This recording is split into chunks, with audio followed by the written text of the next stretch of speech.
মুহূর্তে উপকূলের আবহাওয়া কেমন দেখছেন, রিমাল মোকাবিলায় প্রশাসন থেকে কি ধরনের ব্যবস্থা নেওয়া হয়েছে বা প্রস্তুতি নেওয়া হয়েছে জানতে চাই। গরম গরম রুটি, সাথে সুজির হালুয়া, দুর্দান্ত জুটি। তবে জুটি জমাতে চাই তীর আটা ময়দার সুজি, কারণ তীর ছাড়া আমার চলেই না। বিপ্লব, এখন কিন্তু উপকূলীয় কলাপাড়া সহ এই সমুদ্র তটে কিন্তু মাঝারি ধরনের বৃষ্টিপাত হচ্ছে। একই সঙ্গে পূবালি তীব্র বাতাস প্রবাহিত হচ্ছে। আর পূবালি বাতাস প্রবাহিত হওয়া মানে সাগর নদ নদীর পানি ফুসে ওঠা এবং উত্তাল হয়ে যাওয়া। তো এখানকার জেলা প্রশাসন যে দুর্যোগ প্রস্তুতিমূলক সভা আয়োজন করেছিল আজ দুপুরে, সেই সিদ্ধান্ত মাফিক পটুয়াখালী জেলায় 703টি আশ্রয় কেন্দ্র এখানে প্রস্তুত রাখা হয়েছে এবং 35টি মুজিব কিল্লা, সেগুলো কিন্তু গবাদি পশু সহ মানুষজনের আশ্রয় নেওয়ার ব্যবস্থা করা হয়েছে। একই সঙ্গে যে এই পর্যটন কেন্দ্র কুয়াকাটা সমুদ্র সৈকত সংলগ্ন যে শতাধিক যে হোটেল মোটেল রিসোর্ট রয়েছে, সে সকল হোটেল মোটেল রিসোর্ট এখানকার জেলে সহ পর্যটক সহ অন্যান্য স্থানীয় বাসিন্দাদের আশ্রয় নেওয়ার জন্য খুলে দেওয়া হয়েছে। তো এখানকার জেলা প্রশাসনের পক্ষ থেকে পটুয়াখালী জেলায় প্রায় 24 লাখ টাকার অধিক টাকা বরাদ্দ করা হয়েছে। একই সঙ্গে যে 10 লাখ গোখাদ্য সংরক্ষণ করা হয়েছে। একই সঙ্গে এই উপকূলীয় অঞ্চলের যে স্বেচ্ছাসেবী সংগঠন সিপিপি সহ জিও এনজিও সকলেই কিন্তু প্রস্তুত রয়েছে দুর্যোগ মোকাবিলায়। তো এখন পর্যন্ত আমরা খোঁজ নিয়ে জেনেছি যে আশ্রয় কেন্দ্রে এখনো কোনো মানুষ তারা নিরাপদ আশ্রয়ের জন্য আসেনি। তো এই বিপদ সংকেত জারি হওয়ার পর গভীর রাতের দিকে অনেকেই যাওয়ার সম্ভাবনার কথা আমাদেরকে নিশ্চিত করেছে। তবে উপজেলা প্রশাসন তারা বাধ্য করেছে যে দুর্যোগকে মাথায় রেখে তাদেরকে নিরাপদ আশ্রয় যাওয়ার জন্য। তো এই ছিল আমার কাছে সবশেষ। এখন আমরা চলে যাব খুলনায় রামিমের কাছে, সেখানকার জানবো সর্বশেষ পরিস্থিতি।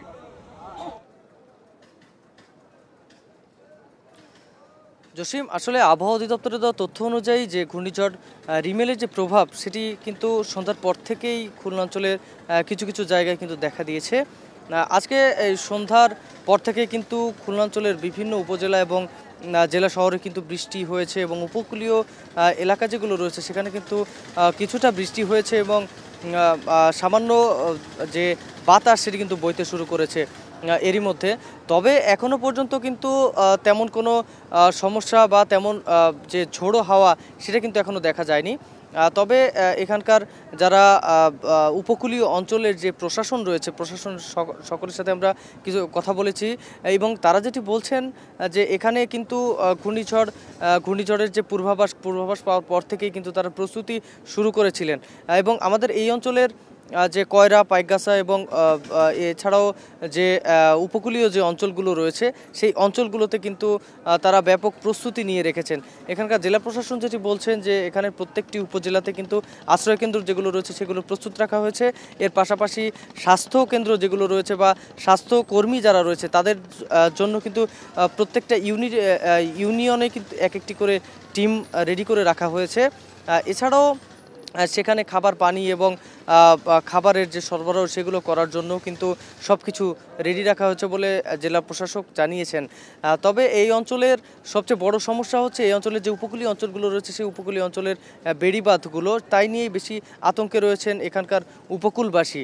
তবে বেড়িবাঁধগুলো যেখানে সংস্কার কাজ করার প্রয়োজন সেই সব জায়গাতে কিন্তু ইতিমধ্যেই কাজ শুরু করে দিয়েছে এখানকার যে পানি উন্নয়ন বোর্ড রয়েছে তারা, এবং তারা গতকালকে থেকেই কিন্তু প্রত্যেকটা জায়গাতে বেড়িবাঁধগুলো যেখানে সমস্যা রয়েছে সেই সমস্যাগুলো চিহ্নিত করছেন।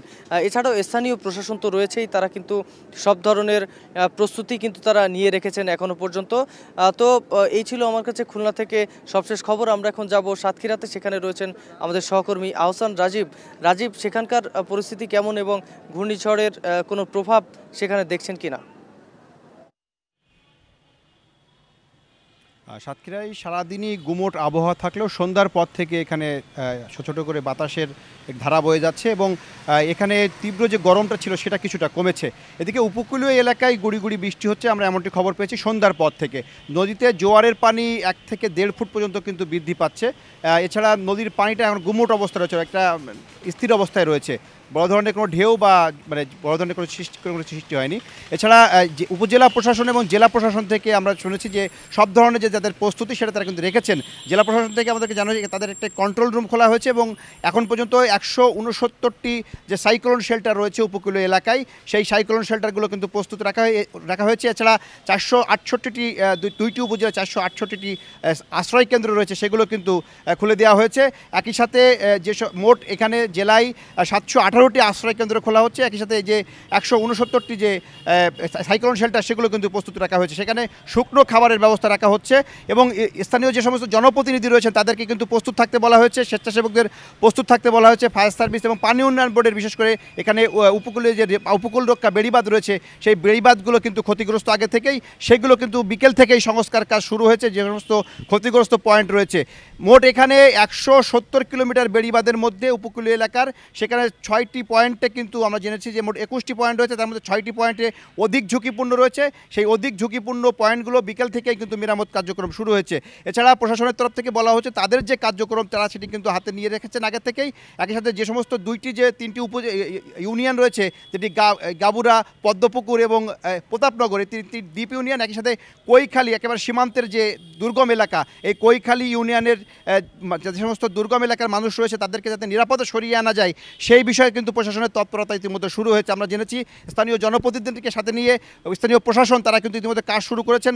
এলাকায় এলাকায় মাইকিং করা হচ্ছে, সতর্ক করে কিন্তু মানুষকে সাবধান হতে বলা হচ্ছে এবং তাদেরকে যাতে দ্রুত সময়ে সাইক্লোন শেল্টারে আনা যায় সে পদক্ষেপ কিন্তু প্রশাসনের তরফ থেকে নেওয়া হচ্ছে। তো এই ছিল সাতক্ষীরা থেকে আমার কাছে ঘূর্ণিঝড় রেমালের সবশেষ আপডেট। সাতক্ষীরা, খুলনা এবং কুয়াকাটা থেকে সহকর্মীরা যুক্ত ছিলেন। সম্পা, যেটি জানছিলাম যে এই মুহূর্তে